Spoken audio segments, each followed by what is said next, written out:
Hi, many people who struggle with codependent traits ask the question of why don't relationships work out for me?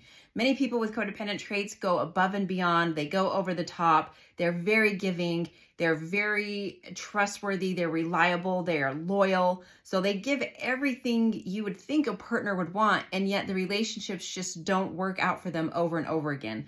So like many people who struggle with codependent traits, Susan is a made-up character from How to Stop Chasing Rejection. You can find the book on Amazon. She asked the same question of, why don't relationships work out for me? So here is a few snippets of how Susan is sort of behaving in relationships that she keeps trying to have that keep on failing. So one thing, right when she meets someone, she is immediately interested in a romantic relationship. So she has very little information on the person. She doesn't know a ton about them, and yet she wants to have a romantic, committed relationship with them just really early on, really fast. So that's like the first thing.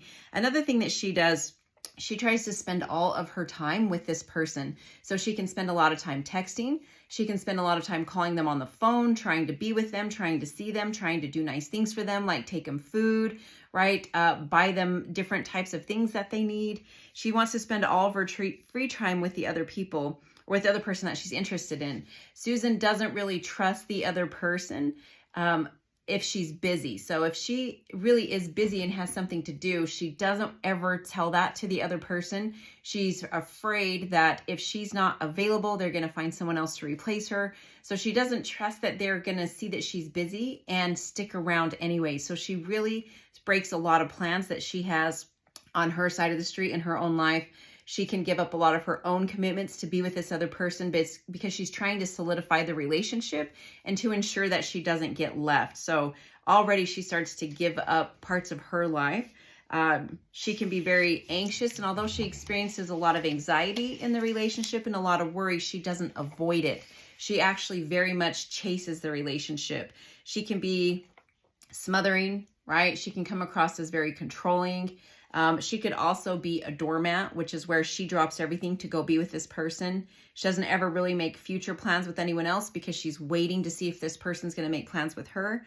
She tends to wear herself out in relationships. So she's giving so much, always going above and beyond.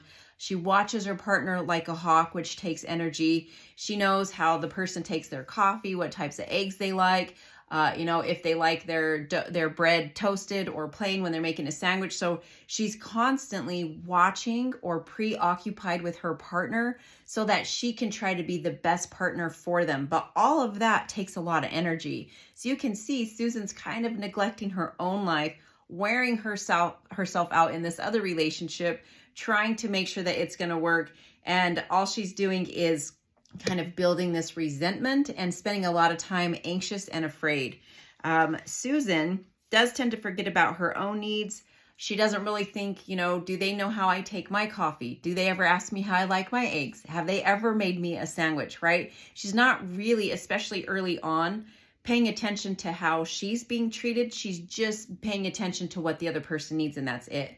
So you could see where eventually how someone with codependent traits kind of clues into the fact of, you're not doing anything for me and I'm doing everything, right?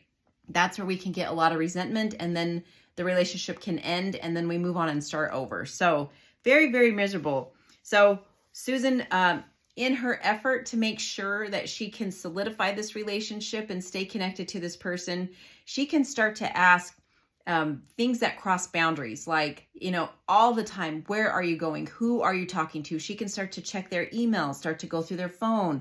She can even say really rude things to her partner, kind of bitey things that are inappropriate, right?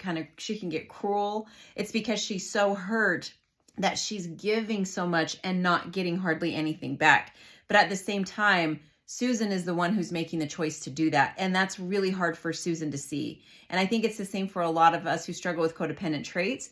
We can't really see what we're doing. We just eventually see, what we're not getting. The only things we can see is all the good that we're doing, but we don't see that it's us that's doing it. Does that make sense? So it's kind of like, it's very common for someone with codependency when they finally have enough to say, I'm not doing this anymore. I give you everything.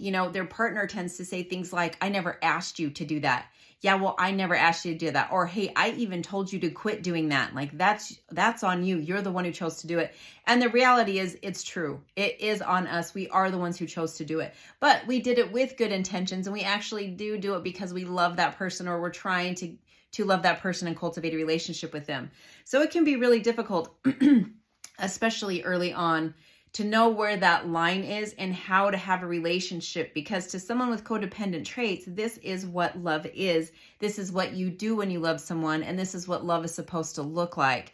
But we don't see how it can be smothering, how we're giving up our own life, how we are too almost obsessed with our partner in trying to make it work, that we're wearing ourselves out, and it's not anything that's going to last. It's not real because it's not realistic to give this much, right, for an extended period of time. And we're really not leaving any room for our partner to give back. And then when we finally clue into the fact they're not giving back, we blame them for it, when it's kind of how we set it up. So this is another way that someone with codependent traits can set up a relationship to be a prison that we exist in, right? So if you like this information, check out How to Stop Chasing Rejection. You can find the book on Amazon. There's also a full course available on relational trauma 101.podia.com.